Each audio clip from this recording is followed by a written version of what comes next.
became a born-again Christian when I was 18, my late 18 years old. And I needed to have an encounter with God through an accident, and made a decision to surrender my life to the Lord. I came to church. I got involved in church. I think maybe by the age of 20, when I became a born-again Christian, I began to organize my life. Basically start thinking about the future, where I'm going in life. And the truth is, before I became a born-again Christian, if I told you my goals, you would say this guy is very carnal. My goal, high school. My goal was to, when I finish high school, I'll go to the military academy. When I finish, I'll be a second lieutenant. I'll be an officer. As a young person, I'm sure at that time, I'll probably be like 22 years by the time I'll finish the academy. I'll have older men saluting me, calling me boss. I'll be single. I'll have a lot of money. I'll be sleeping with girls all over. I'll be traveling the world. Please, that was a carnal man's way of thinking. So I became a born-again Christian, and when I became a Christian, I just learned that there's more to life than silliness and than all the stupidity, that there is more to life. So, in putting myself together, I started praying for a life partner. And I said to myself, the person I'm going to be talking to and express interest in the person, I'm going to marry that person one day. So fast forward, probably when I was like 21, that was when I set eyes on my wife. And yeah, I think so. 20, was it 95 or 96? If it's 95, then I was 20, 96 I was 21. So I suspect it was 96 when her uncle brought her to church. We became friends, but after a while, I just felt like that's the girl. So I shot my shot. And it worked well for me. And so we started a relationship. But as you know, every relationship has its ups and downs. I went to the university, and we had our moments. So maybe for about a year and a half or 2 years in the process, we broke up. But whatever God's hand is in it, God makes sure things work. So we got together again by the time I finished university, and then we got married. So I've known my wife for about, when I was 19, I was 21, and now I am 47, 26 years.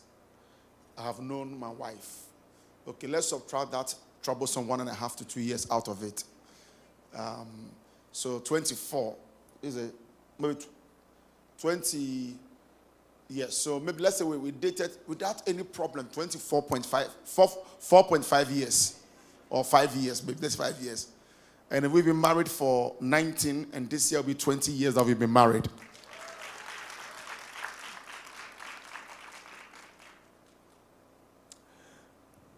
I don't know whether you want to say something before I open with some fundamental things that every single person must at least know or start knowing for them to marry. It doesn't matter how old you are.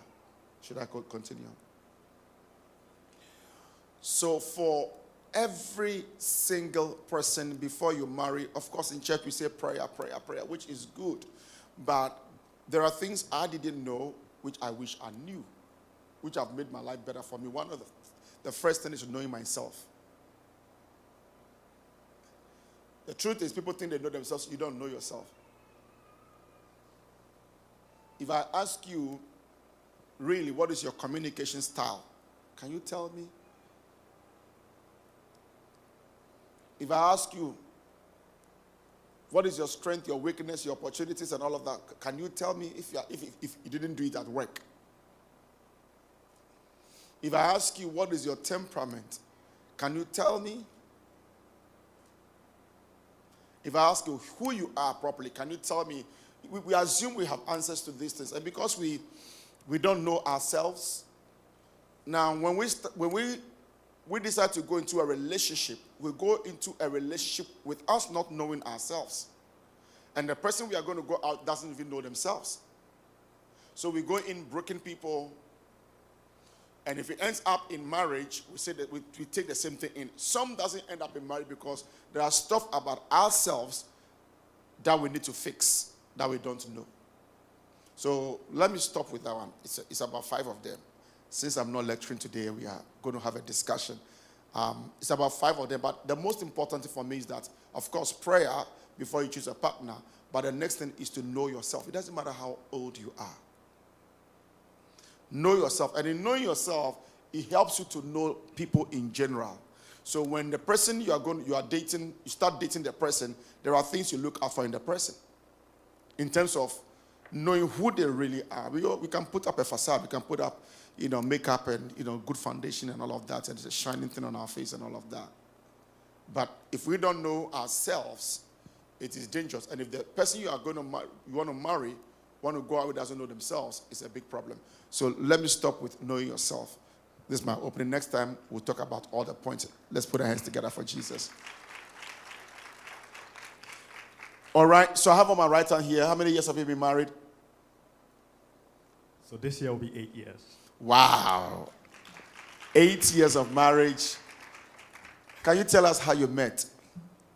Wow, it's a sweet story, though. Back in Ghana, we met in high school. I was in an all-boys school, and she was in an all-girls school. And my school was a sister school to their school. So I decided college, and she was in Fastman Girls. And I was a business student. She was also a business student. And so time in, time out, both schools usually organize events together. And I was part of the business club. And we're like,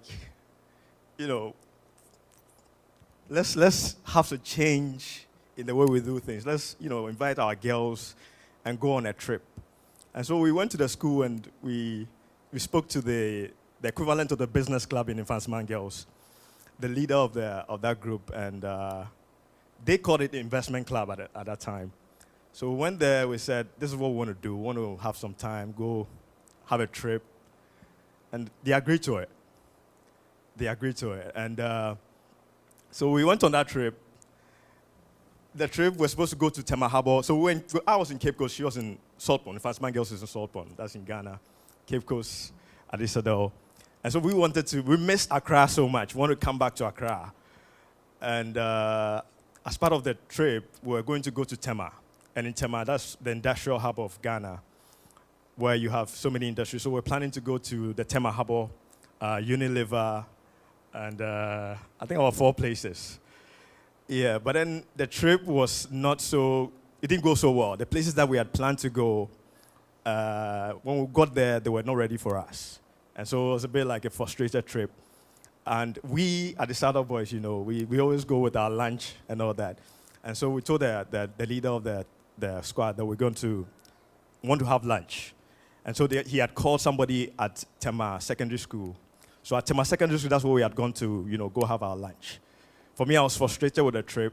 And so we entered one of the classrooms that had been allotted for us to have the lunch. I think I was the first person to enter the classroom. So when I went, I wanted to sit at the back, and I saw this pretty girl enter. And to me, I was like... How old were you? I think that was like the final year, so I was about 15. No, 18. 18? 18, okay. Yeah, 18. Don't you see around that age where all this magic begins for some people? 18, 19. Yeah. So as soon as I saw her, I was like, I need to talk to this girl. And luckily for me, she came to sit right opposite to where I was sitting. And so I was giving her the eye, come and sit by me, come and sit by me, come and sit by me. And she agreed. And and when they brought our food, jollof rice and chicken, which was a big delicacy in high school at the time, I agreeably gave it to her and her friends to enjoy. At the age of 18, At the age of your parents sent you to school to go and study in their boarding school. You are giving your food to these girls. So whilst we were 18, that was when we started chatting. We took our numbers. Just to come cut in, I know that you went your separate ways. You know, you went to Belgium to be with your dad and all of that. So how did you guys meet again? So it was through Facebook. Wow. Yeah. Yeah, we broke up. Did you? Oh, okay. You broke up the relationship. Yes.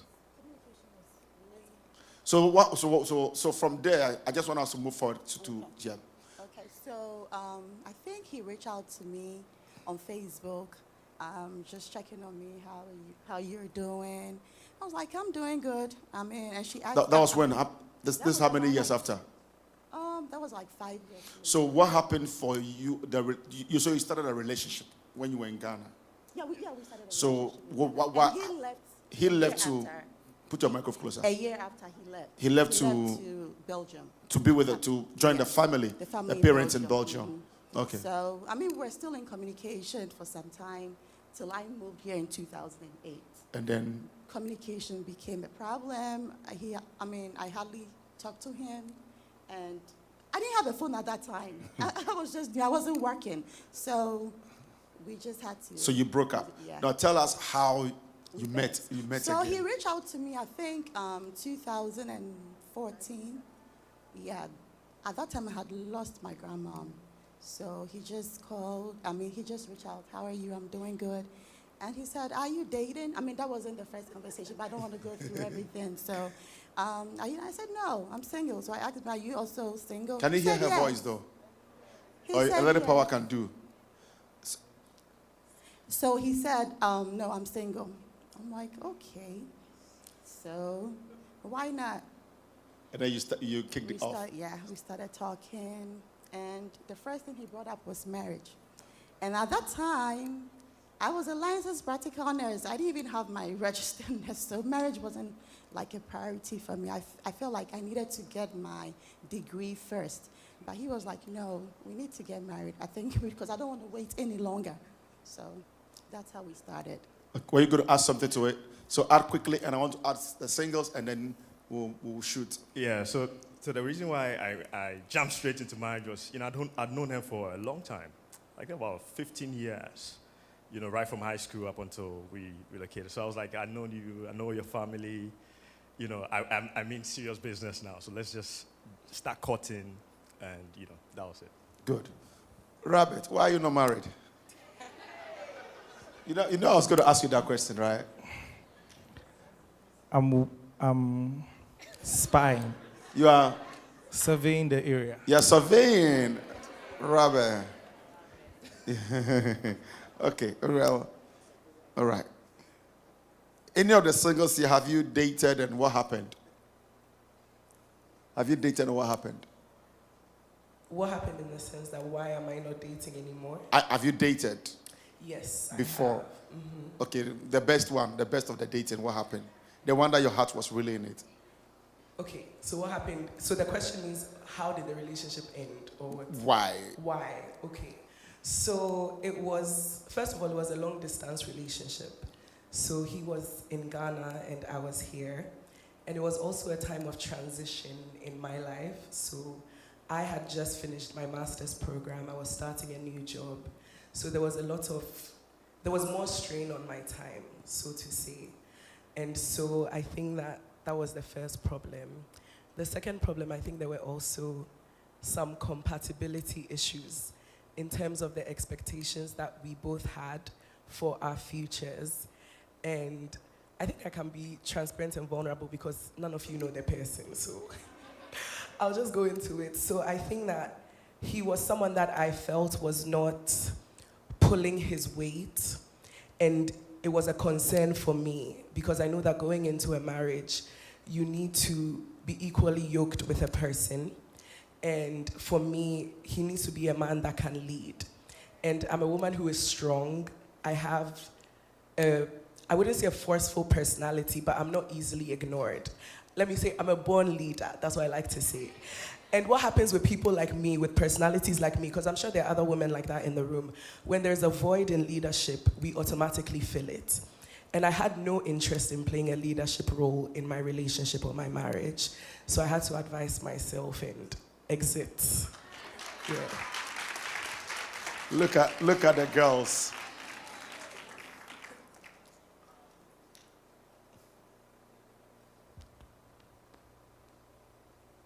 I'm single, I think, because I'm just single. I haven't dated before. Of course, there's been talking, there's been interest, but it just hasn't given. You haven't opened up, or the guys haven't spoken. No, I've opened up. I'm very friendly, so they just don't pan out. It's not enough. Like sometimes he's clearly not a man of God, and that's just not something I can compromise on, because that's gonna give me a headache later on. So yeah, because I understand what marriage is and what marriage requires, I know what to look out for. I know who I don't need to waste my time with. And I just ask the right questions in the beginning so that we don't catch feelings. Yeah. But I missed the last part. I'm sorry. I missed the Pardon? last part. I was saying, because I know what marriage is and what it requires, I know who not to waste my time with. Wow. And I ask the right questions ahead of time Wow. so that I don't get my heart broken. Wow.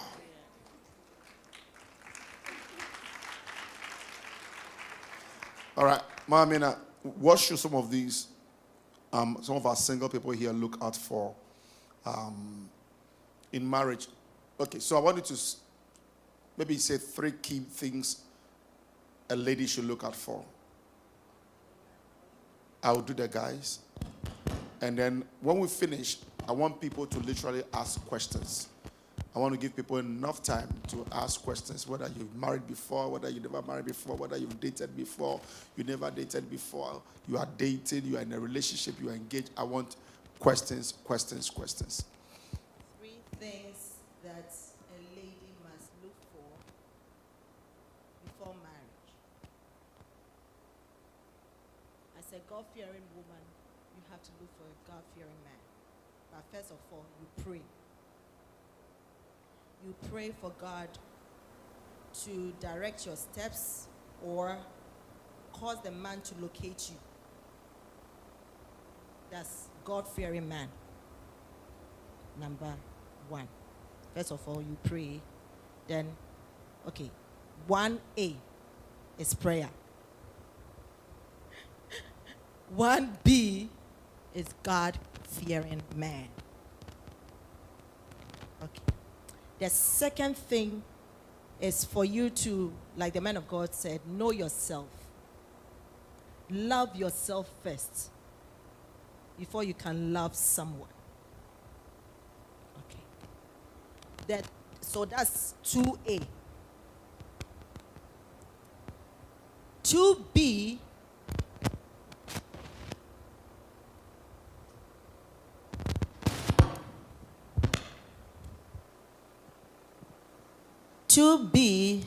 is to be a woman of trust.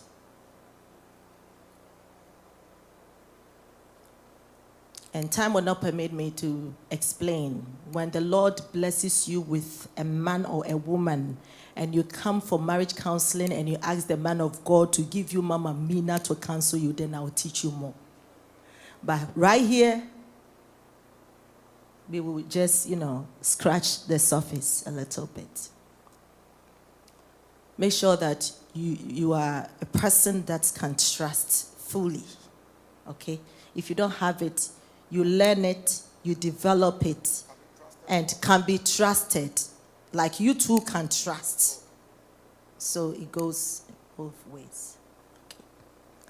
The next one is that, first of all, it's spiritual, right? So prayer is the spiritual. The second is God-fearing, okay? But the third one is be trustworthy. Let's say you can trust, and the person can also trust you. The third thing is for you to be patient. Have patience. Thank you. So, what do you want? You said God-fearing, but people have God-fearing. They should be trusted. They should be patient. what the question I want to ask is that, look, I like a curvaceous woman, so I married a curvaceous woman. So I'll ask you a question. So thank God God gave me one, but if God didn't give me one, I would still survive anyway. You know what I'm saying? That's true. I will survive. No, because that's not my priority. Okay, my priority, I'll talk about that for the guys, but I want to ask a question first. There are things I really was looking out for. I mean, physically, you must have a picture, what you want to work with, but that shouldn't be the most important thing. So the question I want to ask is that, what do you say to this lady doing well, everything, meets this guy, the guy is doing well, the guy is a believer, a Christian, they click, they gel, he's too short.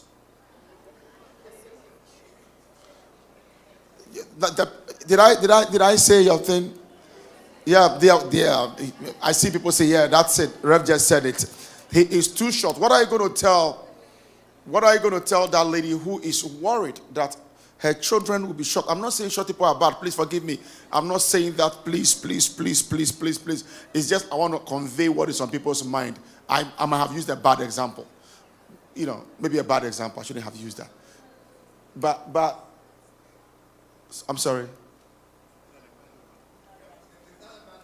Oh, okay. They say it's not a bad example. All right. So, what do you say to that person? You know, to that lady who says, "Look, the guy is but the height's problem." Okay. If you ask me the things I should look No. from. Let's talk about the height. Okay. Now, if the guy is good, respectful, it's not verbally abusive, you look at all these things, no, let's say no red flags, like the man of God said, that the guy is good and the guy is short, to me it's not a problem. How do you get past that? Okay. Look at the positives. Let the positives of the guy outweigh the negatives. Just one thing or two things out of 10. Hey, my dear, I will take 8 and let the 10 be. That's it. Because, if you are clapping, please clap well. Thank you.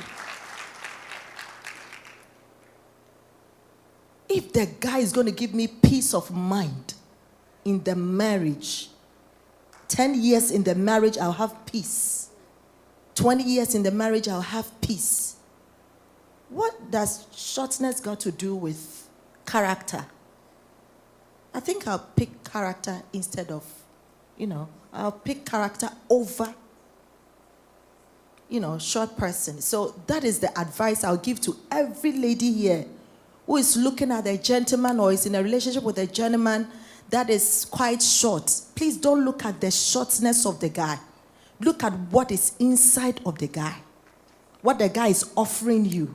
The love, the respect, the caring, the sharing, all the good things. And the short, you can pray for God to give you a child, that will be even taller than both of you. It will surprise you. There's nothing God cannot do. Okay. Thank you very much. Let me start with Ira. So here you are, you've met this guy. First of all, what's your ideal guy? I'll talk about it. My ideal guy is definitely a man of God, a handsome man, a man. Did you hear that? Yeah, a handsome man, a man who I never have to drag to church. I never have to force to pray because he loves God more than me. Loves God more than he loves me, should I say? Yeah. Someone who's kind, who's thoughtful, who's, that we can joke, we can banter, not a dry relationship. I think that's it. I think those are like so what I really look for. If he doesn't dress well and he's short.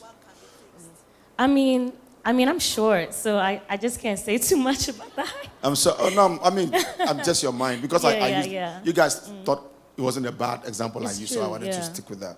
You said if he's short? Assume he's short. Okay. He doesn't know how to combine colors. Oh, yeah. You know, the guy who wears like olive pants and orange socks and blue shoes. But that he got all the things, God fearing, love, love that. One thing my aunt taught me is that you can dress your husband. You can take him shopping. You can say, oh, honey, I love this when you wear this. And as you build him up and you say, oh, this looks nice on you, he's going to want to wear more. And he's going to start wearing nicer things. And you just keep helping him. It's a partnership. Let's be honest here.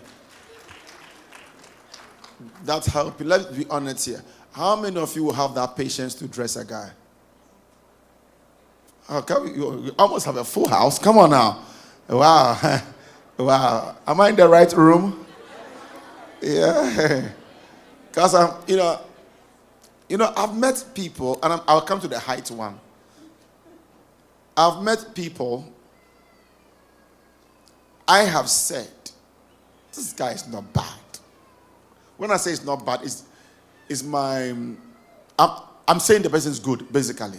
But the way I was raised to talk, we say it's not bad. I mean, the guy is good. Oh, he doesn't know how to dress. I said, it's no problem. I said, we all didn't know how to dress. We learned it. Oh, am I not going to teach him everything? And after that, he's just going to walk out of my life.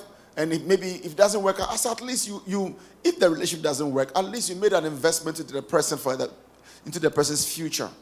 That's why I asked you about that. It looks like this room, everybody is patient. If the guy shows up with some red socks and blue shoes and green pants, and instead of wearing a particular kind of shirt, is wearing some sweater in summer and all of that, you are fine with that. And you're going to help them. Is that what we said? You're going to help them. All right. Are you going to help them? All right. So we have agreed on that one that you're going to help. Are you going to ask something? The ladies normally say that the guys are not cool. This guy is not a cool guy. So ask them what is coolness. So what is coolness? I'm sorry. Zarina will answer us. Oh, Zarina. Obi wanted to say something. Okay, so cool guys. I think after this I'll ask Ira or someone else to join because I've never been that girl who has liked cool guys. Okay. And bad boys. And bad And boy. bad Uh-huh. boys. So the thing is, I want you to have personality. Uh-huh. You don't necessarily have to be the societal definition of cool, like you dress a certain way or something, but be interesting, have personality. And I'm someone who values Have intellect a lot. So I want a personality. smart guy. Thank Yeah. you. Thank you. You wanted to say something? Okay, I wanted to add something, man of God. Okay, I wanted to ask the coolness well. Because she didn't answer the coolness. She doesn't even know who a cool guy is. For her, a cool guy is a cool guy is somebody with personality, somebody going somewhere in life. So please, who can help us? What they call cool? Come, Hillary, come, please, come and tell us who this cool guy is. We want to see her face, so let her come and stand next to leader Andrew right here on the stage. And when you finish, you can come through the back, and then you can go through the back. So I'll let you talk, honey. Okay, so come up. me, when ladies say like they want a cool guy, for me, first of all, I like a guy who smells Come. nice. So when I meet, like sometimes maybe when you pass by a guy and the person smells nice, it makes me tell like, cool guy. Oh, so one of your definition of coolness is that you must smell good. Yeah. Okay, check. And then, secondly, dressing is also very important. When I think that when a lot of ladies, like, we said we will help them, it's not really that we will sit down and, like, kind of, like, be patient and watch you. First day, I'll tell you, this dressing, I don't like. Guys, are you in the house? Are you sure you can take that from a lady easily? Guys, can you take that easily? That kills our confidence, doesn't it? But it's like, it's both ways. A guy can also tell you that he doesn't like how you dress. So if it's something, for me, it's very important. So I might not tell you exactly or directly that I don't like your dressing, but maybe your shoe, I'm a very jovial person, so I'll be like, hey, this pastel shoe, you know, there's this white kind of, there's this white Please, shoe. are you laughing at us? When I was back in Ghana, when we were in KNUST, we had this joke. You know, usually the prayer people, they had this white shoe that they like. Yes, so that one. I hear it's like the Texas boots, Yeah. and it looks up. Yes, so like you make a joke so that when the person goes back, you know, I've done that a lot, and sometimes the next day the person will come with something and say like, oh, this is nice. So that's also another definition of cool. And my very recent definition of cool, this is like the last thing. I have others, but I just want to cut it short. I'm on TikTok, right? So I know what's happening on TikTok. So sometimes maybe when something happens and it's relatable to a TikTok that I have seen, I'm like, oh my God, have you seen this TikTok video? And you're like, no, what's that? I don't know what's going on. And I have to like explain to you. When I explain to you, you still can't. That's not cool. So basically, you are saying that they have to be trendy. They have to know what's happening. Yes. So, I mean, that's the cool thing we look out for. Did she hit all the points? She did. So that's, but no, I mean, I'll come to you with the dressing aspect, you know, to help. What to tell them. Really, Hillary, with me, if you tell me what is this pastor shoe, I won't show up again. Because you have a coolness to add to the coolness. Okay, come and tell us about the coolness. Where's Hillary's microphone?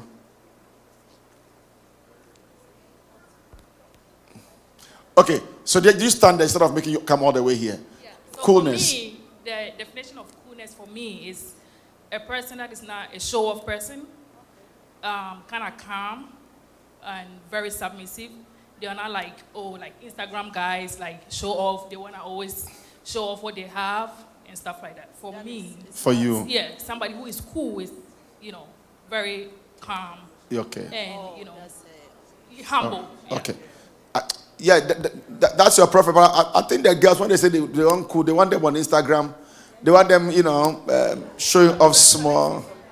Say it, Zarina. Rev, I think Make your questions ready on general relationship. We are just using this to move our conversation. I think now in this social media era, the woman's definition of cool is changing a bit.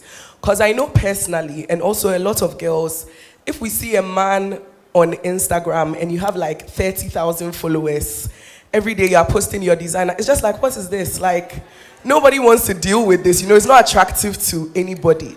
So I think the definition is changing, and it's because with men who put themselves out like that, are you really serious, or are you just trying to thirst trap and get as many girls as possible online? Is the thinking changing? Really? Like, is it really changing? Awesome. It's a double standard. You want to say something? Come. Okay, come and tell us.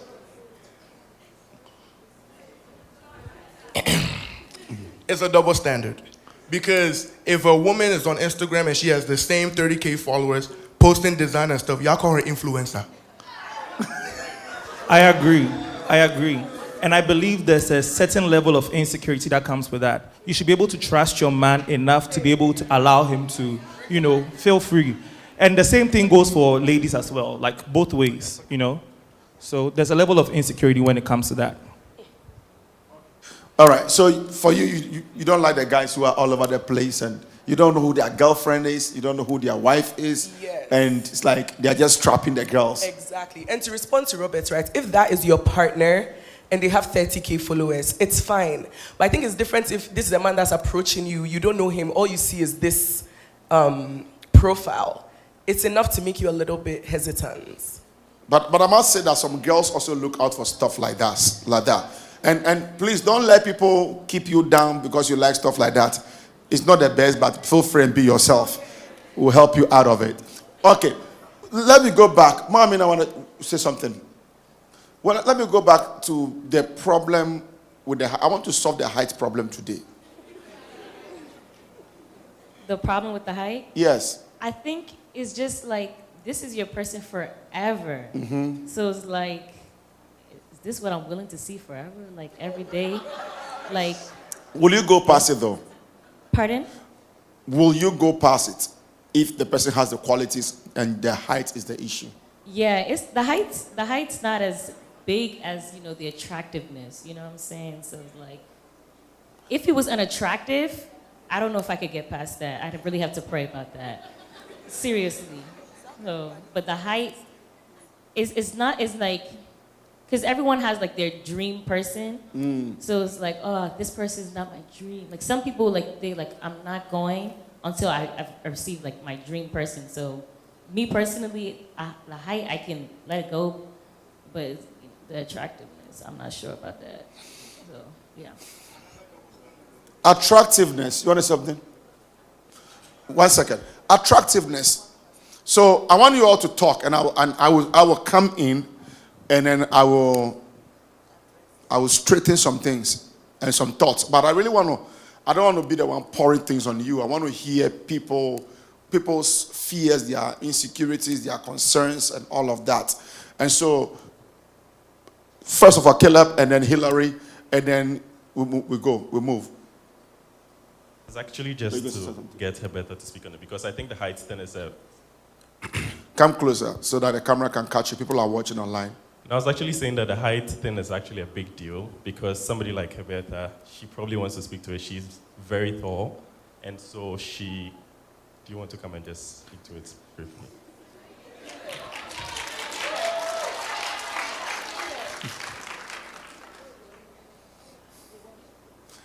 Heberta, come here, let's see you. Oh, God. Come. I want to see the heel you are wearing to check your height well. I'm not tall today. But then, it was a very big issue for me because, like my husband was saying, it was a very big issue for me because, I'm tall. I'm like 6 feet. So obviously, I was not looking for any man who was below 6 feet. And thankfully, God brought people who were tall my way. And then I married a tall man, so... No, so if a short man came and no, was good... No, absolutely not. Even if... Wait. I feel like I wouldn't even give you the time No, to even if you were at the age of 48, 49, you are not married, you still be waiting for that. That's why God made me marry early.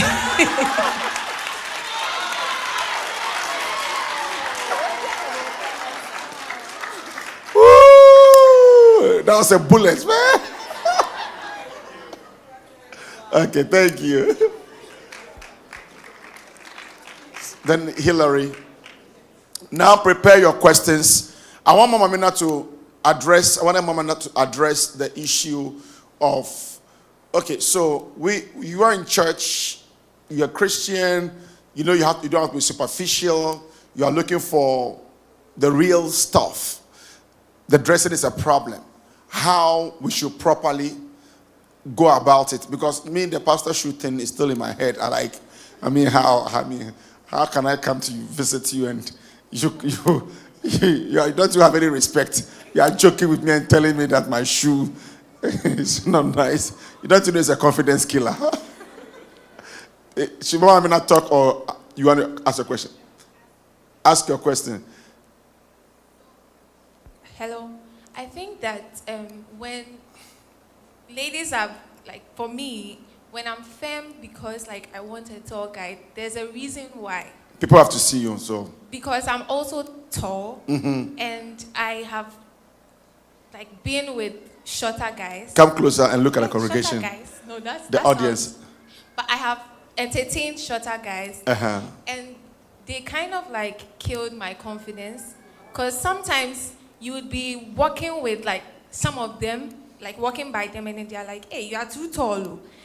They pass such comments, or when you wear heels and you are taking a selfie with them, sometimes they're like, go to a lower side so that they don't look like... So after experiencing such things, I decided that, no, I'm not going to, entertain any of that, because, I want to be confident the way I am, and that is why I don't want to even entertain a shorter person to even have that headache. I want to ask you a question. So you meet this short guy. He's confident. He doesn't bother you with those things. He's very secured. No. We got to talk to these ladies, man. We got to talk to these ladies. Okay, it's okay. Okay, so first of all, I like it when I would like my husband to be taller than me, Okay. or around the same height. Not really like when it's very short, like she was saying, it's something you're going to live with all the time. And I know it's because if I see taller guys, I might be like, oh my gosh, this guy's like, I would always do it, and I feel like it's not fair to my partner or whoever I'll end up being with. So I just want to be with someone that I don't have to compare every single Okay, let me now ask the same question to somebody who is above 40. Can you answer that question? You meet a lovely guy. It's not that tall. Would you? No, he ticks all the boxes. Where am I? 40 plus 50 years old? Yes. Please give the phone to Adelaide. The microphone to Adelaide. Tick all the boxes, but height is the. I just want from you can stand so we can see you from somebody a mature person's perspective. When I say mature, I'm talking about age. So please. So when you get to a certain age, all these physical attributes kind of slide when you're selecting a mate. At this point, you've come to understand. Raise your mic a little bit, huh? You've come to understand life to know that beauty and height and all that is not relevant. So it boils down to character and relationship with God. A tall person might be terribly ugly in personality, and you will never find out until sometime down the road. So in choosing the mate, you have to be very, very conscious of all these things. And it probably wouldn't be obvious now because you're young. You have the advantage of youth or age. And so it's very funny to sit back here and listen to all of that. But yes. So, but when you were younger, you also had these thoughts. Absolutely. Like in your yes. late teens, your 20s, and all of that. I was attracted to tall people, but it didn't end well. So give the short and medium height folks a chance. You never know what you will find. Thank you. One more person, and then Mama. Okay. I don't want this conversation to be on height. There are other questions. No, because it's a concern for some of the younger folks. We'll get to you. Come closer to the front. Because it's a concern for some of the younger folks. And we want to respect what they want. But we also want to hear from, the older people, now that they are older, what are they? Yes, go ahead. God Sister bless you, Sylvia. Pastor. I actually got married when I was 27, and my ex-husband, who is a pastor, was very short. He was actually 5'4". He was the exact opposite of me. Oh, 5'4", I am 5'4". And I love to wear heels. 5'2". Mama, 5'4". 5'4" is excellent. 5'4". So 5'4", and when you love someone, it doesn't matter how tall or short. I actually went into the marriage. He was very short, actually, and I went into the marriage, and it was a problem. I'm 52 this year, and even as of last week, that power struggle that Daddy was talking about is real. It's very important to go with what you want, because even as of right now, he wants to control and rule. And me, I'm a people person, personality-wise, and it was a struggle. Even though that I went into the marriage, and my second son is almost 6 feet, and the first one, who is in the army, is maybe 5'10". So please go with what you want, because for me, I'm talking from experience. I liked the tall man, but I fell in love with him with his shortness, and it was a problem till today. So the height wasn't the problem. No, it was not It's a problem character. at all. His No, character was the character, problem. yes. Okay. So, no. When you love, I didn't even see the height. I just wanted to be treated right. Be secure, be comfortable. I mean, it's just about- Even at that age. even at that, yeah, I was 20, I think, yeah, 27. 27, I got married, yes. Okay. 27. Thank you. Yeah, definitely. So Thank you. that God bless you. height, it's not, yeah. When you, character, like Mama said, character is how you feel. How does it make you feel? Is what's important. Not really about the height. Yes, you want the right height, but like my sister said, with the height, how does it make you feel? That's what's important.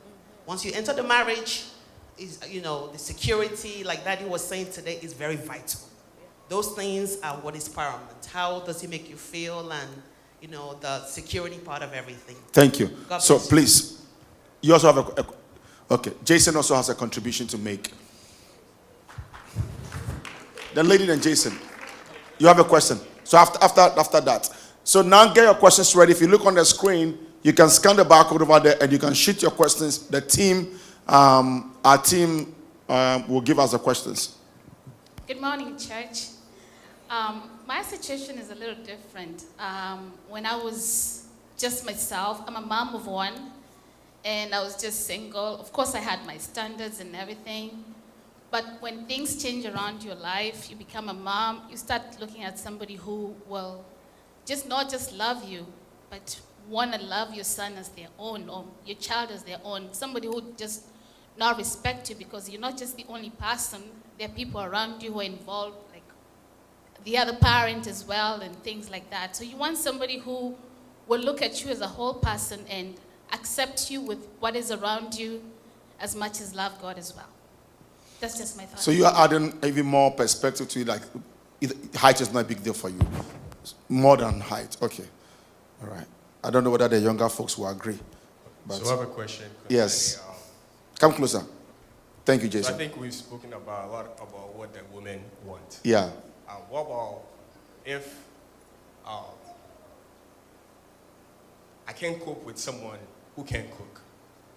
Is it wrong that I look for a woman who can provide me with meals? You're asking a question. Yes, Okay. Let me answer as a man. Obviously, I wanted somebody who can cook. But I've also learned that some things can be learned. Even when I was younger. Cooking, you can learn it. People learn cooking at the age of 30, at the age of 35, at the age of course, they were pursuing other things. Now, I noticed this especially about kids who were raised from homes where there was help all around, especially in Africa. Even here, some kids are basically spoiled. Their parents just push them into studies, and they are great. They are amazing. Some of them their profession is just wow. And you got to them because you like their confidence. You know that they will team up with you well to do great things in life. I think that cooking shouldn't be a thing that will turn you off. I think, yes, it's a concern. And I think that you have to discuss that with the lady involved. And if the lady is willing to learn, be on the journey with her to learn together, she'll become a chef in your house. Yeah? Yeah. Did I answer your question? So with this one, I actually want to add to Jason's question, because I think this cooking one is a little bit tricky. Because there are men, especially boys who were raised by African mothers. They are going to come from their homes where they've been served 3 meals every day. The food is good. They don't have any idea how it happened. It just happened. And then you'll tell me that, oh, I can, you can learn. We'll work on it. We'll this. And then we get married and move into our home. And all of a sudden, the magic that was happening and you were getting 3 meals is not happening anymore. So I feel like it's actually one that could be a very big deal breaker, where people have to be honest and say, really understand what it takes. If she can't cook, how am I going to eat? Am I okay eating out sometimes? Am I okay with spaghetti and meatballs instead of banku and okra? No, I am not okay with spaghetti and meatballs. I'll speak for myself. As much as I don't eat, my wife will tell you, I don't eat African food crazy like other African guys do. My eating is not crazy about today. I want to eat fufu tomorrow. I want to eat cake tomorrow. No, I'm not like that. But even that said, I still want to say that if you meet a lady, she checks all the boxes, and cooking is the issue. Mama Mina said you cannot have 10 over 10. Because unless she's not willing to learn. And in this modern day, which husband marrying a modern woman and is looking for 3 meals a day? Come and serve me morning, come and serve me afternoon, come and serve me afternoon. No, please, gentlemen, you are hitting below the belt. You know, what we know these days, unless the lady is a housewife, she's a housewife, is different. And if she's a housewife, I will teach you the guy. Put her on allowance. Pay her social security. Pay her 401k. She will be in the house, clean the house, cook for you 3 times a day. We will take her to a cooking school. No, but if you know that that's a responsibility of a wife, especially because of how you were brought up in Africa, it's not a bad thing to have that expectation. But I think you have to work it out with the person. I think the ladies should know how to cook, the guys too. But the ladies, more importantly, learn how to cook, especially if you want to marry an African man. I am advising you. I am telling you. Don't tell me I didn't tell you. Please. All the African men will tell you we like our food. You have something to finish with what you want to add in our top. No, me? Oh, Adelaide. Okay, so the lady first, and then Adelaide, and then I want us to go to some deep relationship questions. Okay, so after these two, I'll wrap it up, and then some deep relationship questions. Oh, okay, 3 people. All right. Good afternoon. Come closer, my dear. Good afternoon. I think all that we are all saying is very, very necessary in every relationship. I do relationship talk on social media, so I think as every lady, when we are looking for somebody to move on in this life with, as mommy said, as daddy said, as everybody said, it's very, very important. All of us are on point. But sometimes we need to ask ourselves, is that person your best friend? When you marry somebody who is your best friend, the person understands you. Whether you are short, whether you are tall, whether you are beautiful, whether you are not beautiful, you vibe together. So I just wanted to add this. Your character is good. You are beautiful. You are outstanding. You look great. Is that person your best friend? You know, so let us try to get close to somebody that we think, I'm with this person and this person is my best friend. When you have that person as a best friend, I'm telling you, that person will entertain you. Whatever that you do, that person will appreciate. That's what I wanted to add. Thank you. Thank you. All right, so after that, you have a question to sir, and then Adelaide, and then I would mention what the guys look out for in a lady. 3 things, just 3, not all of them, just 3. Okay, so for me, personally, I'm not really big on height. I can do somebody like my height. That's tall. How tall are you? 5'5". 5'5". Yeah. No, she said the husband was 5'4". So can you do 5'3" and 5'2"? I can do 5'4". 5'2". No, 5'2". The reality is setting in. No, you see, no, I just wonder. I want people to understand that we say it's superficial, but we shall fix the problem. But don't worry. the shortest I can go is my height. Okay. Yeah. So which means that if you were 5'11", the shortest will go be 5'11". If you were 6, like better. But for me, what I really, really look for when I'm trying to date somebody is that's one of my problems too. Their job, like what they do. I don't like men depending on me. Mm-hmm. That's one thing I don't like. Of course. Yeah, I don't like a lazy person. I like somebody who is hardworking. So I really look into So what we have been saying is that the person is hardworking. The person is God-fearing. The person is a giver. The person is responsible. The person loves you. But 5'2". I can do that. Okay, thank you. God bless you. Yeah. Sir.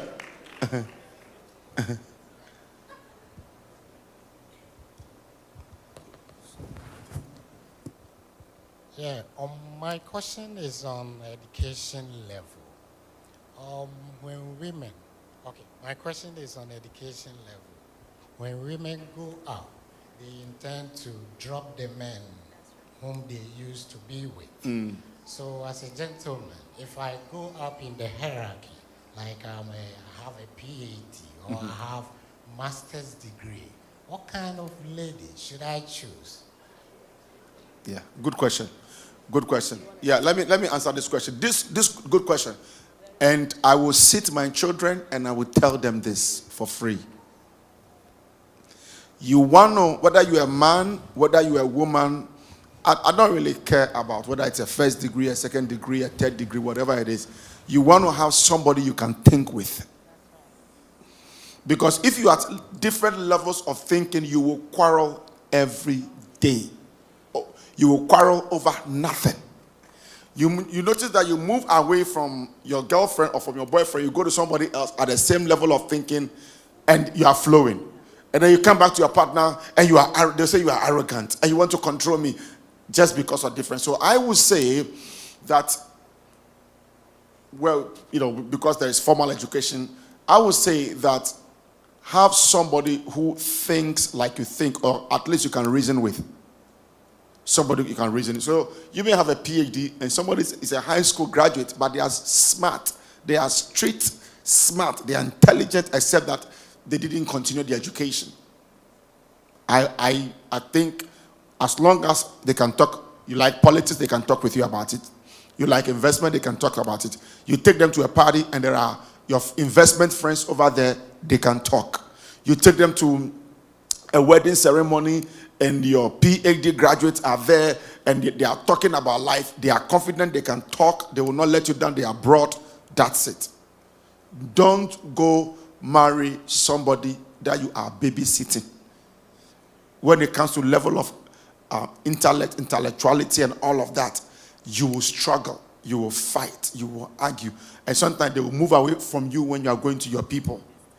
They will distance themselves. I just want to add to Ref's. When you see you check all the boxes, and it's left with education, and the lady is down, you have to invest into her by encouraging her to further her education, and do it politely, do it with love. Don't let her feel like you are undermining her or for her to feel belittled, okay? So you gradually bring her along, okay? Oh, enroll. What do you like? What do you want to do? What is your interest? Are you the type that's, you like fixing things, maybe skills or something? Over there, they will teach her to get to the higher level. So you just have to, the person you love, you do everything to keep her. So you tell her, you have to start from somewhere. Even if you don't tell her, let her know the way you converse with her, through conversation.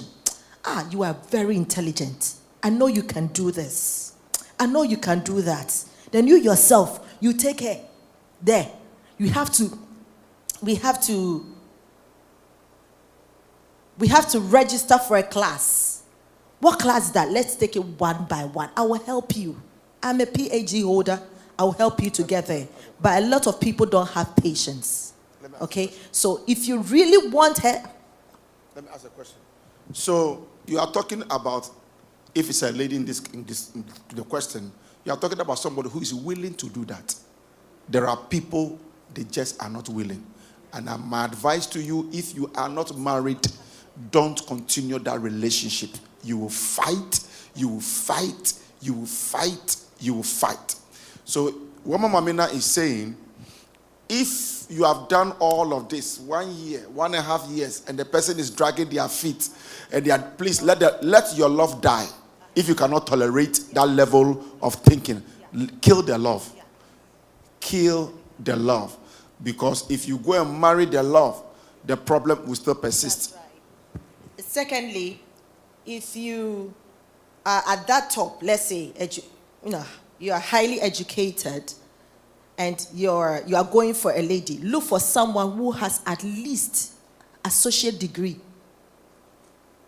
Because I can't sit down for me, the way I am, that we are talking and we can't get along. We are watching news. We are talking about politics, economics, and all of that. And you can't think with me. I can't flow with you. I personally. So when you come to us, we'll tell you, are you ready? If you are not ready, please don't go into it. Make sure that you get somebody at least associate degree, then you bring the person up a little bit. First degree, because you can reason with that person. And when you encourage the person to, the person would listen to you to continue. So people have degree, they don't have sense. So, let me explain this to you. So I deal with people, okay? I counsel people. I've seen bachelor's degree holders who are acting like people who have never even read a book before. So that's why I said it should not necessarily be like a degree or something, but the thinking level of the person. Except that in our world, we associate people's thinking level with their level of education, which in some way it is true. But all I'm saying is that the person can have associate. Some can even have master's degree by their head. How they pass the degree, we don't even know. No, I'm telling you, because of the way they do things, because of the way they behave. So if you are not gelling at that level, my advice is that you are going to live a whole life not happy. Now, there are some people who don't care. I'm telling you, they don't care. They don't care. In fact, for them, it's even romantic that their husband is silly or their wife is silly. For them, yeah, seriously. They are happy with that. If that's what you are happy with, that's your choice. But if you are not happy with that, I will not urge you to do that. Did you have anything to add before Adelaide speaks? And then I wanted to hear from Robert Dems also, before Adelaide will speak on this particular question. Yeah, I mean, for the education bit, if you can carry your wife along, do. For example, your partner. Your partner. That's right. Before marriage, right?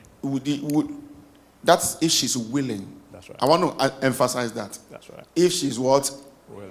Or if he is. Willing. So let's balance whether he or she, if they are willing. So that is if they are willing, like Mama Mina was saying, carry them along. Yeah, but then I think that education, that's my opinion. Level of education should never dictate whether you marry somebody or not. Because there's always room to better yourself.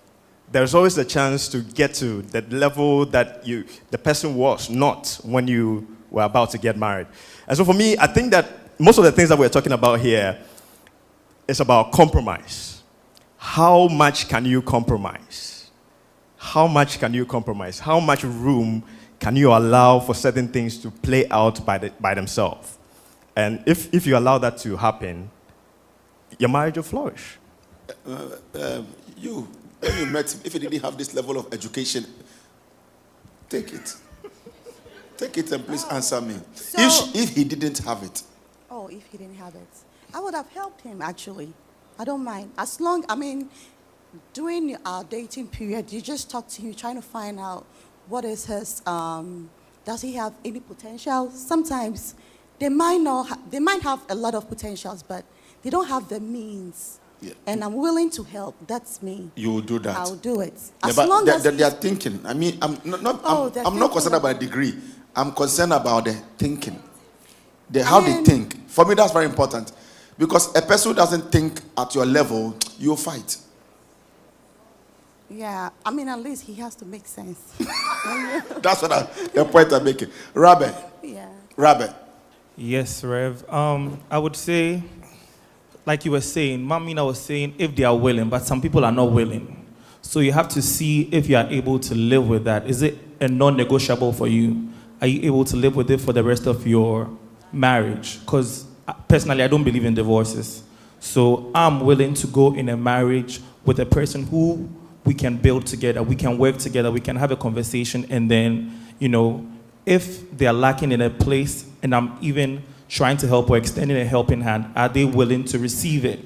Are they, are we making sense together? Are we building together? So that's what I'll say. And then Adelaide, okay. So Adelaide, Mama Mina has something to say, then you can ask your question. Is it on education? Okay, then let her finish. Okay, let Ira finish, and then we'll listen to you because it's education. One lady at the back. Okay. And then after that, Mama Mina will talk about how to address gentlemen whom you like, you wish it will work, but the addressing is a turn-off. I guess, just to keep it short, if we don't think the same, what are we going to be talking about?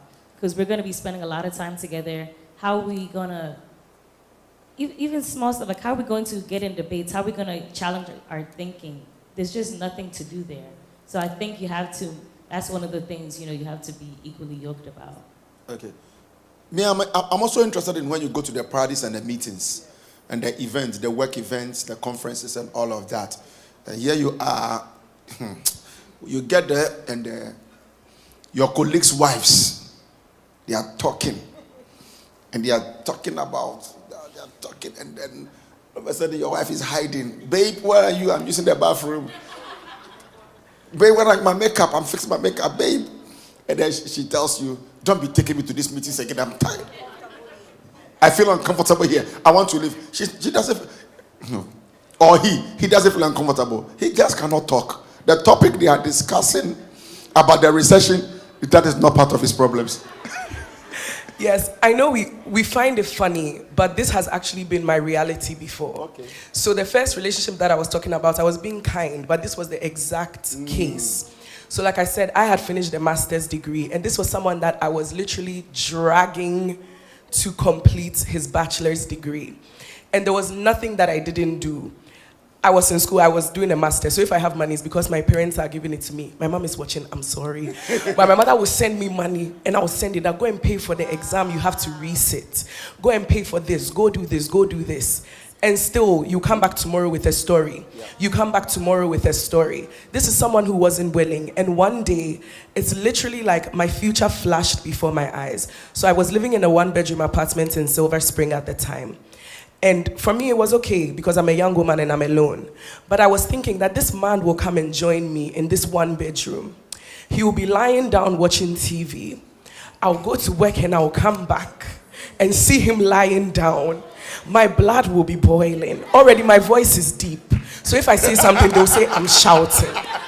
So I was just like, you know what, it's not going to work. And God knows that there was nothing I didn't do. But truly, if a person isn't willing, he isn't willing. Yeah. And what Rev was saying about the meetings is true too. So sometimes I would say, oh, let's just go for brunch with my friends from high school. He doesn't want to go. And it took me a while to understand that it's because he wouldn't be comfortable with those conversations. And you can let it slide and say, okay. But then what begins to happen is this person now starts isolating you from your community and from your family. And all of a sudden, you are only in the places where they are comfortable. And in my case, it was church. Because when we go to church, we are all doing paya. We are not really discussing. It's good, but you can't survive like that. So this has been a reality and it's important. So for the women who are single and choosing and the men single and choosing, please don't take this matter lightly. Thank you. Thank you for supporting me. Thank you. No, thank you for being on my side, my wife. Because I said you will go to some meetings. I'm telling you. I just want to add a little bit to the educational part. I have actually experienced that in my marriage. And it's so important that you at least be on the same level, based on my experience. I mean, it can differ from other homes, but based on my experience, when I wanted to further my education, it was an issue.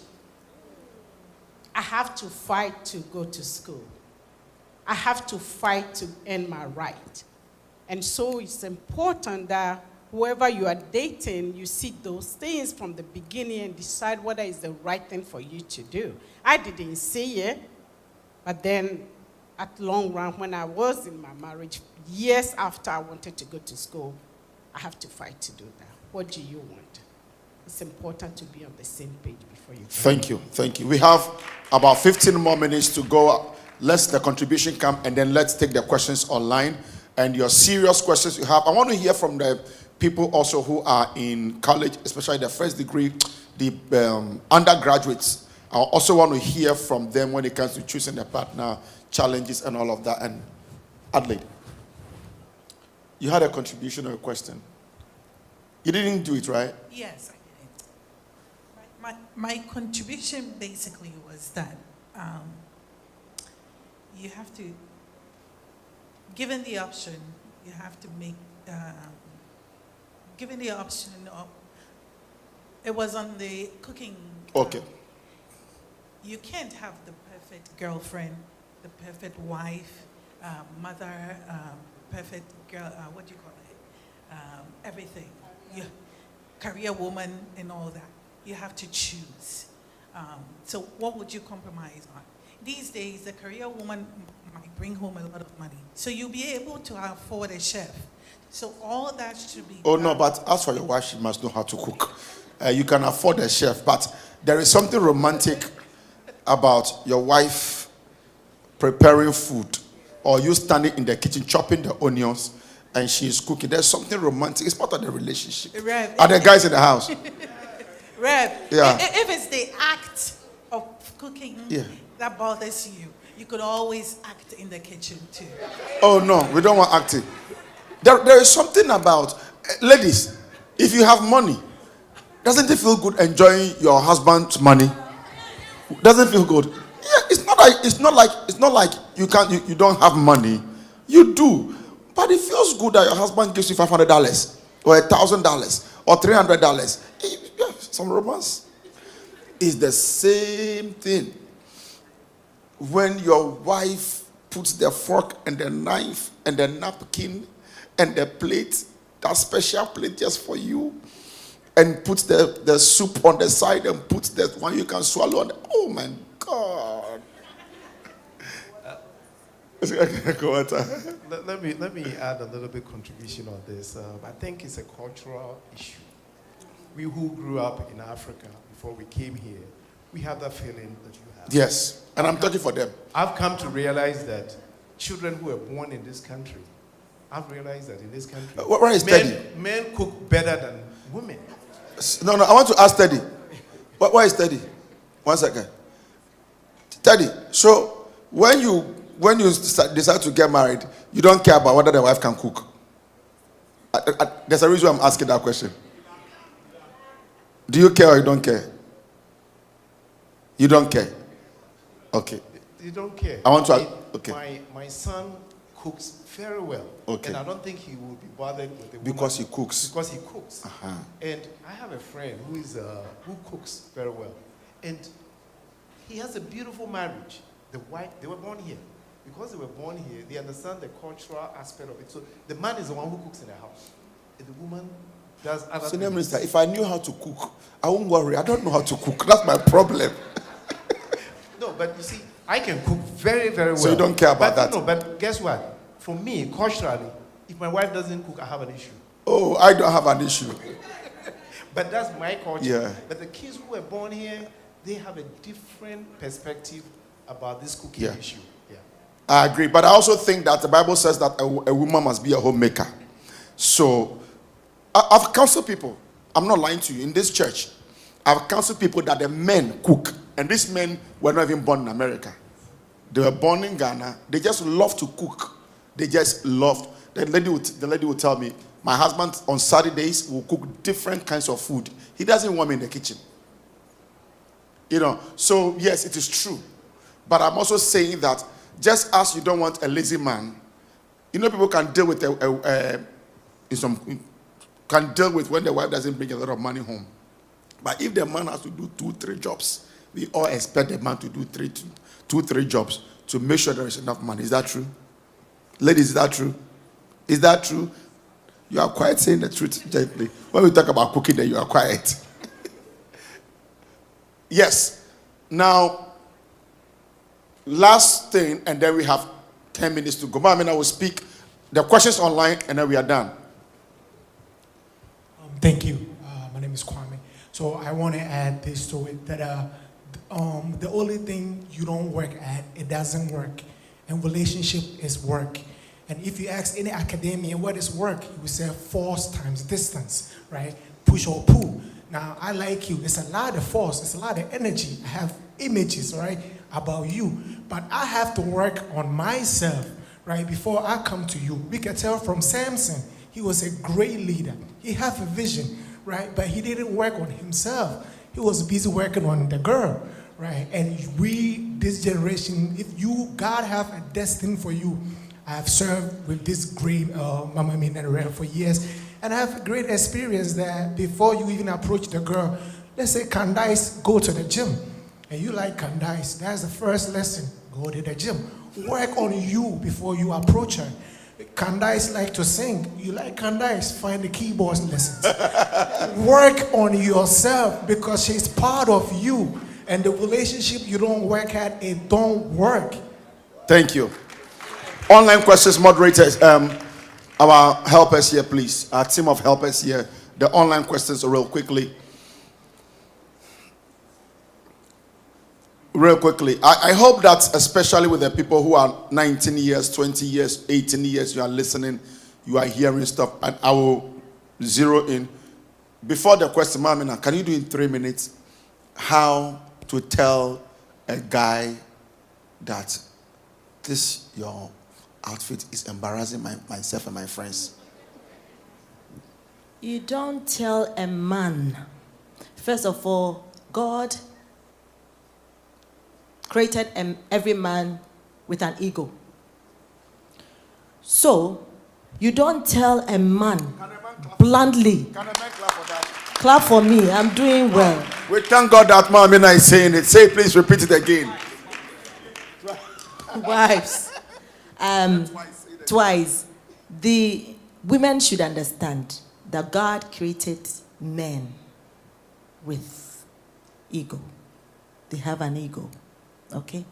That one, you have to understand it. It has to sink in very well. Then, so that you can't tell a man bluntly on his face that I don't like your outfit. You know, with an attitude. I mean, this man's outfit turns me off. I can't stand the way he looks. No, you can't do that. You can't do that. However, if you want to teach a man or your friend, let's say someone that you are dating, or you want to date, okay.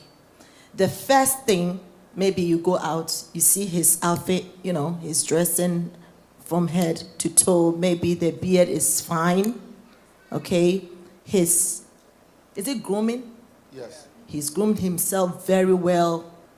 Add the grooming to the dressing because they go together. Okay. They are not separated. Okay.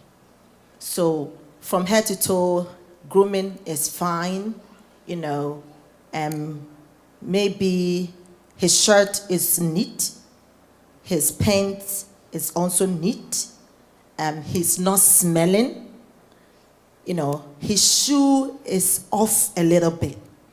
Maybe he's wearing white top, black pants with light green shoes. Okay?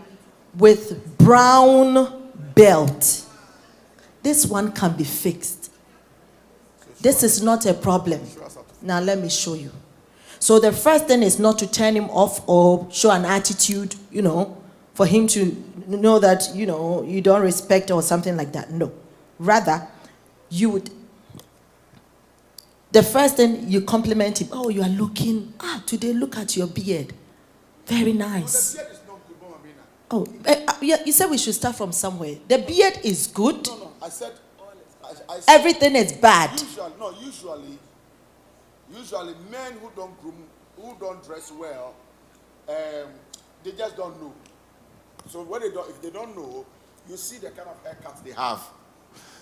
Their haircut is the old school haircut very often. If they have hair. If they are bald, you can see that they didn't shave everything. You see the dryness here, and the middle is bald. Oh no, am I speaking? No. So for them, it's not look. It's not a problem for them. They don't care about that. Okay. So basically, they will not look nasty, but they don't like shaving. You know, they leave this part is grown. This part. Okay. All right. So, like I said, you can't tell the man on his face like that. You start from somewhere. Do you trust the love the man has for you? No, we've not got it to love. Hold on. We've not got it to love. Do you can you talk to him and he will take it?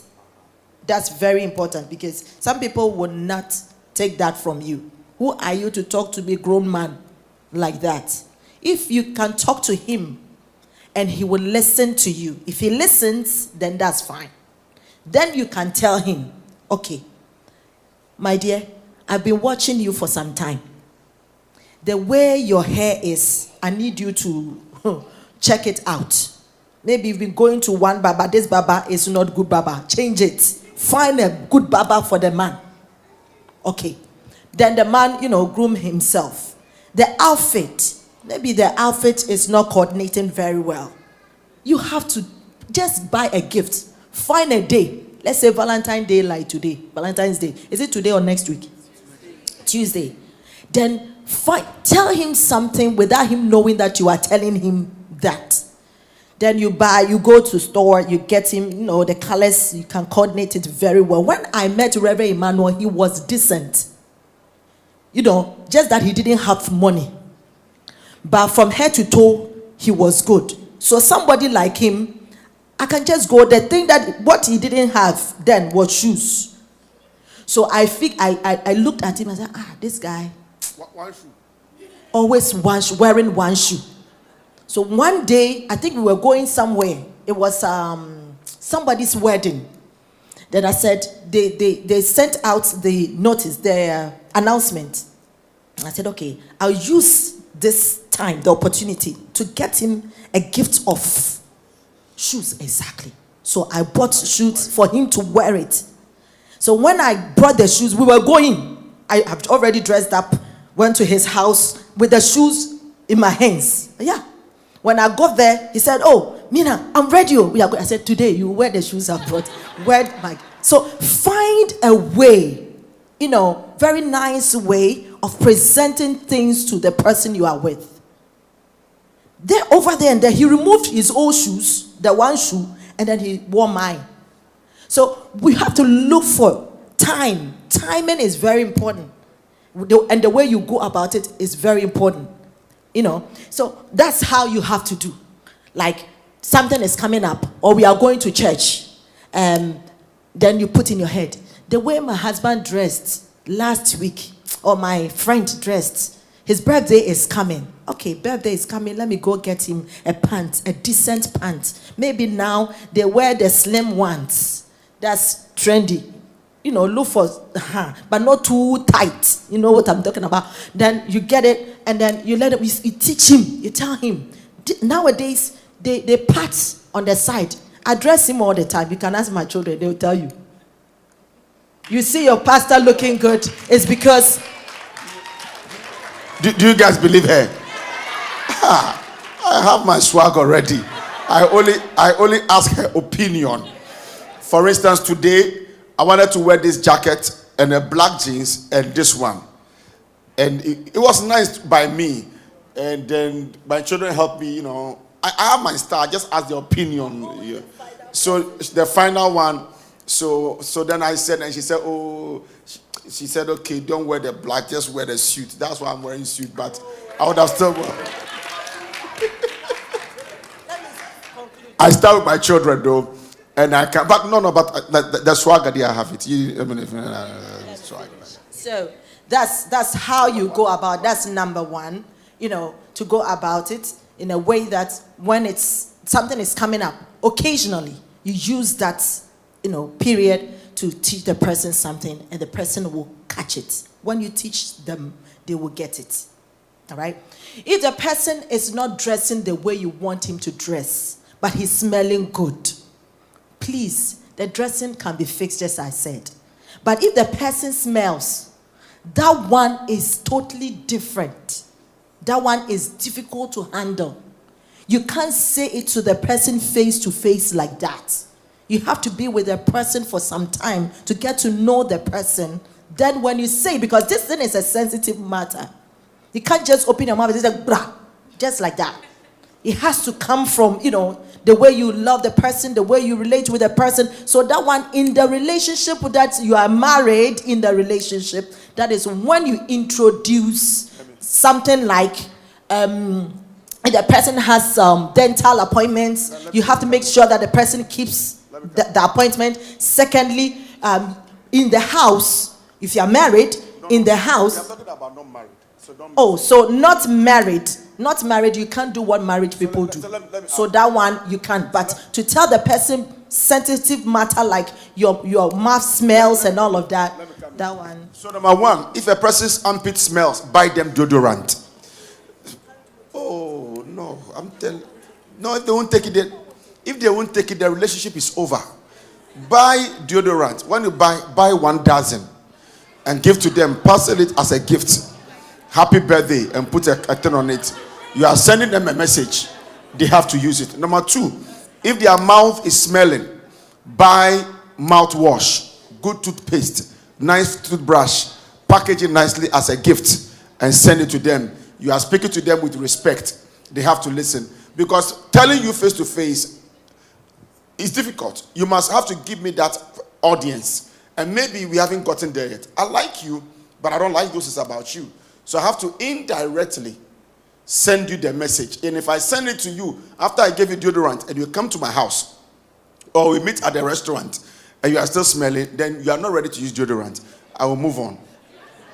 If it is in a church like this, then I can consult the counselors that the guy is interested in me, but the guy has this challenge. The counselors will now take up the task and then they will solve the problem. God bless you. Let me take the questions. My time is up. I think people have to go to work. The questions, Tene. Yes. So the very first question says. And then the outfit. The outfit, I want to add to what you said. So the outfit, one, let's start with haircut. If you tell them to change the barber, they will use this. They will go and get the same haircut.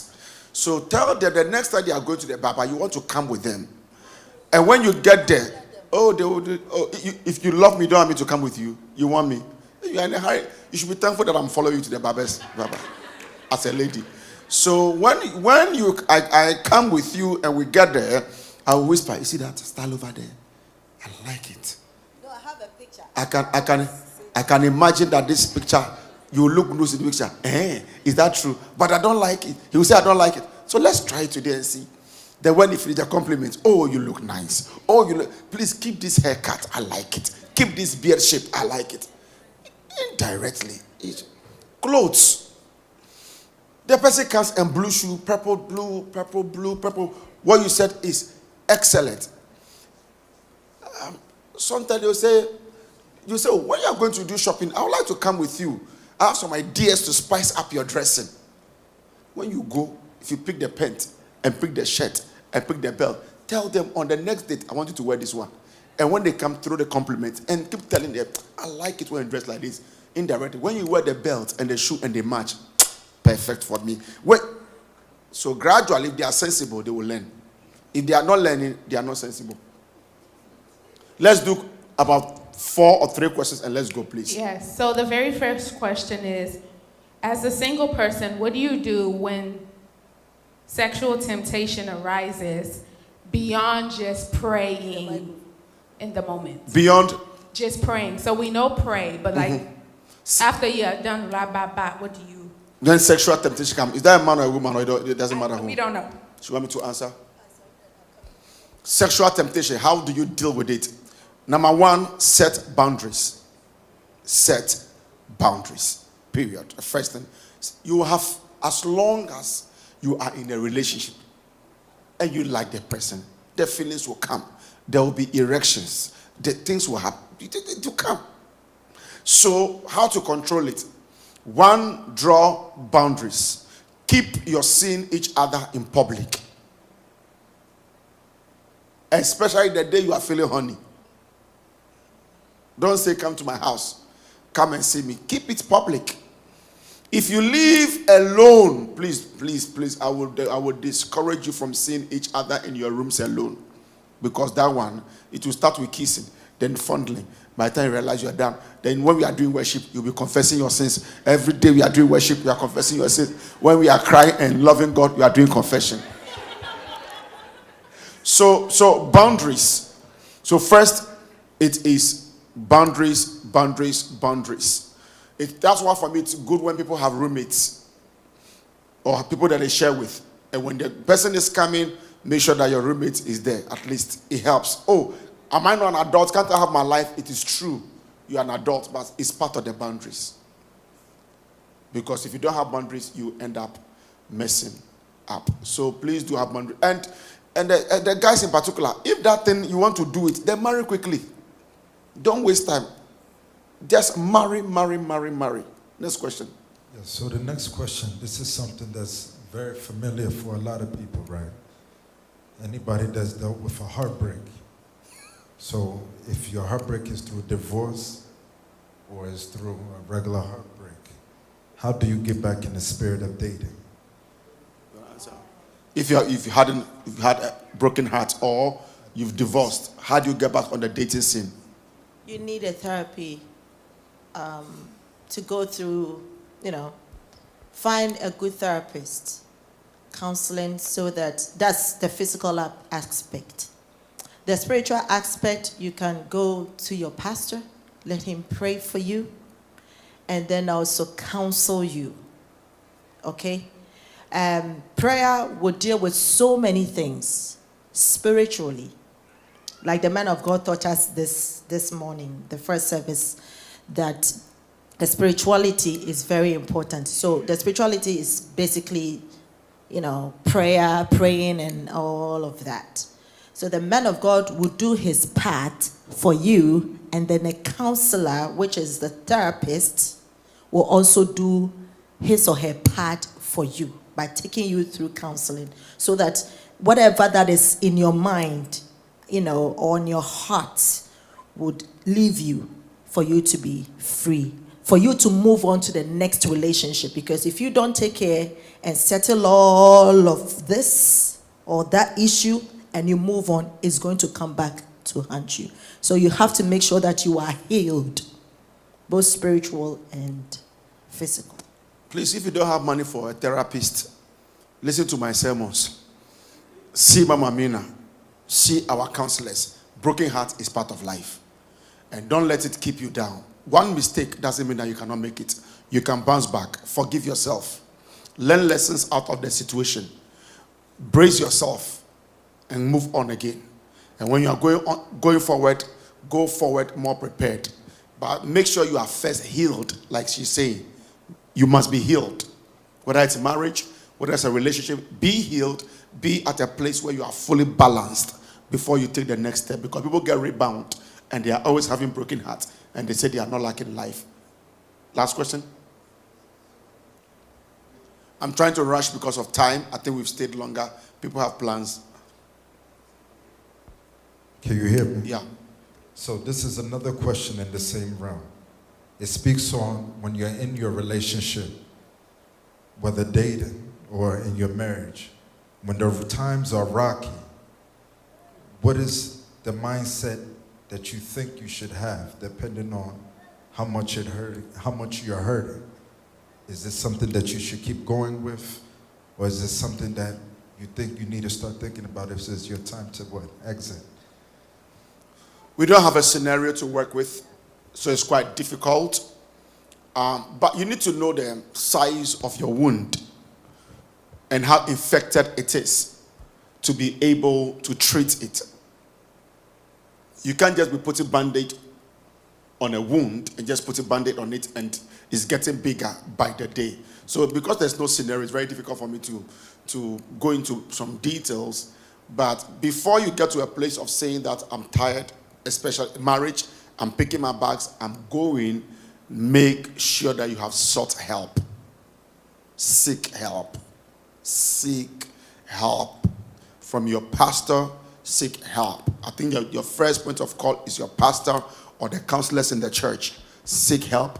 Let them talk to you. Let them talk to your spouse. Let them find out what is happening. And if it is spiritual, we'll take it out from there. If it is something that can work, we'll do it. There are certain things that is just killing you and can kill you. And I refuse for you to be killed. As I remain your pastor, I will help you to check out of that situation. Because if you have been abused every day, physically or emotionally, and the person is not willing to change their ways, and they are just abusing you, even if it's not physically, but emotionally, are we helping you by making you stay there, or we are hurting you by making you stay there?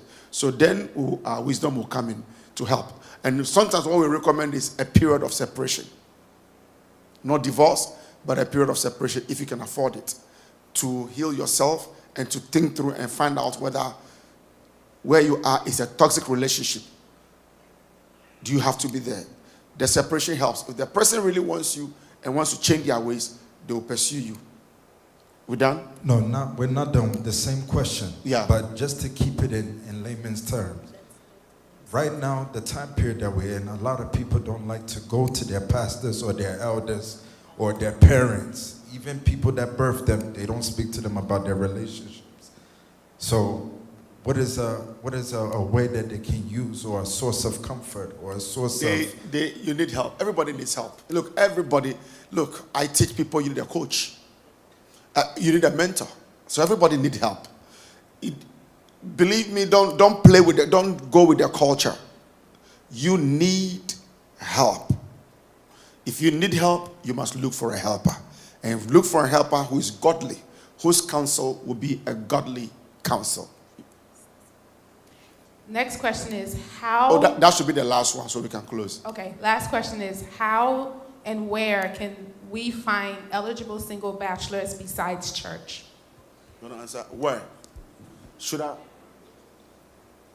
They have one, but I will talk for our church, our churches. Just besides church. Besides church? Yeah. No, first of all, our church. We have about 15 churches in America, North America. All right, and then there's another one in Canada is America, North America too. Yes. So we have all over. You can imagine. I want you to look through the churches that we have in Royal House Chapel. You will find one. Okay, fine. If you don't find one in this church or the churches I've mentioned, there's one, and you go out and let's say not the church kind of, environment or atmosphere or whatever, but you go out with your friends outside of church and you find someone that we have spoken about here, the qualities of a good man or a good woman. What do? You bring the person, then we bless you, that one on the side. If you don't find some out there, there's one thing that I have heard, that you go online, but you have to be very careful. The website that you go to, all right? If you want to know about the website that is genuine, is authentic, I can get the information for you, but not here. That one you can see me, you can come and see my office. But I want you to find one and marry them in the church. Thank you. Yes. So, from your friends you talk to, where do they meet? So I think a great place is school. So this is for the younger people. I think school is one. UMD, are you in the house? Yeah. UMD girls and guys, I hear school is one place when you are younger. Yeah. When you go to school, by the time you are coming back home, come with a husband. Yeah. Exactly. Yes. So School is a great place to find a spouse or a potential spouse because you get to see them in a lot of different realms. You get to learn their work ethic. Are they submitting assignments on time? Do they contribute in class? Even if they're a little shy, are they studious? You see them at parties. You know how they are. Are they respectful towards men and women? How do they relate in their social circles? You just get to see them in a lot of different spheres, and I feel like that gives you a good opportunity to make an informed decision. Rabbi, you are a guy. And when I finish, I will talk to the guys here. They must get girlfriends before we go home today. I would say a good place you can meet someone will be in the gym or when you go to the grocery store. I would use Home Depot as an example. Look in the cart and see what's in there. You can tell who's responsible and who's not responsible. Is the person building, does the person have a project he's working on? You can tell. That's all I'll say. I would say that you have to go out with your friends. You have to go out even by yourself. You cannot stay home. Who can find you in your room? Nobody. So if they're doing like a singles mixers, if they're doing something that you see, oh, your friend's church is doing something, go. Don't say, oh, but I don't know those people. Oh, I don't rock with these people. You have to go. You have to put yourself out there. And when you go there, you have to talk to people. Are you going to ask something? Yeah, I just want to reiterate on the school. School is a very important place For the younger ones. For the younger ones, and for the a bit older ones, the young adults who are already working and all that. I think, like Mama Mina said, Rare House is a broad family, right? And so, for example, when there's a convention where we have other churches converging at the same place, like Convention of Saints, we have our church members coming from other states, the BMG camp. Those are the places where you can find a suitable partner. So, yeah, that's what I'll say about that. Thank you very much. I also have something to tell the ladies before the men. Please stop being over-selective. Over-selective. I pastor a church here. I know guys here in the church here who have expressed interest in some girls in the church here. And for whatever reason, they say no. I'm not forcing you to say yes. But if you say no, don't be going to tell the guy's business to other ladies that he's interested in. If he comes to A and A says no, he wants to marry, he will go to B. If B says no, he will go to C. If C says no, he will go to D until he finds. So don't be peddling information that he's going to everybody trying to tell them to date them. What should he do? You said no. He should be marking time with you. You don't want it. Somebody may want me. Guys are in the house. So feel free. The first person rejects you, go to the next person. And keep going until you meet the one who agrees with you. So we have to do this again.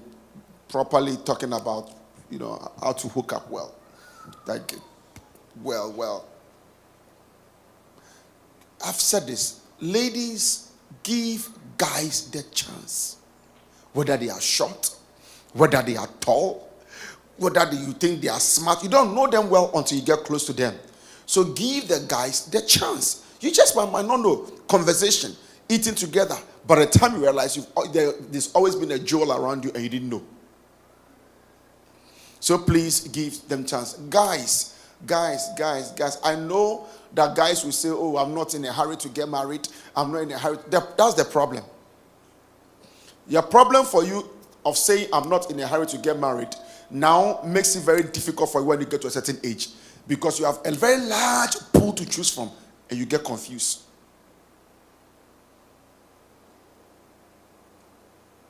So please, guys, pray, and quickly make a decision. Don't wait till you are 30, you are 35, you are 40. How old will your baby be if you marry at the age of 40? You are changing diapers at the age of 50. Your second born. So please, guys, make your decisions, informed decisions. And then I'll also say, Don't go to the ladies. You know that these ladies, they won't like you. Don't waste your time. I'm sorry. You know that. Don't waste your time. You know the one that will like you. One day, a certain guy came to, I think he came to the two of us. He says, I like this particular girl. Me, I know the guy, I know the girl. I told Mama Bina, I said, this guy is biting more than his mouth can contain. He's biting more than his mouth can contain. The way he is, he needs a particular kind of nice lady that can match and complement him. He's going to take a load on his neck. He kept worrying the girl. The girl said, sir, this one, we can't think in the house together. We will be fighting every day. Amen. Amen. So, but seriously, guys, if you are here, you are single, the first place I want you to look to choose a partner is in this church. Because here, we can correct all the mistakes with the word of God. Correct with counsel. And if you are here and you are dating, please marry. Especially you are a lady, you are over 25. Guy, please marry. Because the longer you date, the more you fornicate. So marry. God bless you. Please rise up.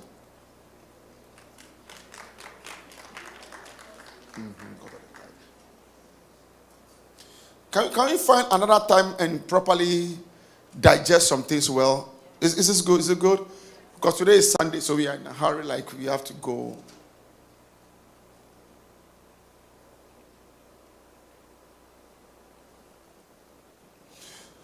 We want to pray. Raise your right hand. Say, Lord Jesus. Come on, say, Lord Jesus. Say again, say, Lord Jesus. I thank you for the opportunity to spend time in your presence. If you are not married, hear me. Say, Lord Jesus. Today, I ask that you open the door for me. Bring me a partner that will help me to fulfill my purpose according to your will for my life. A responsible person, a God-fearing person, a good person, a person who will sacrifice for me, a person who will push me to high levels. In the name of Jesus, show forth your glory in my life. In Jesus' name, amen.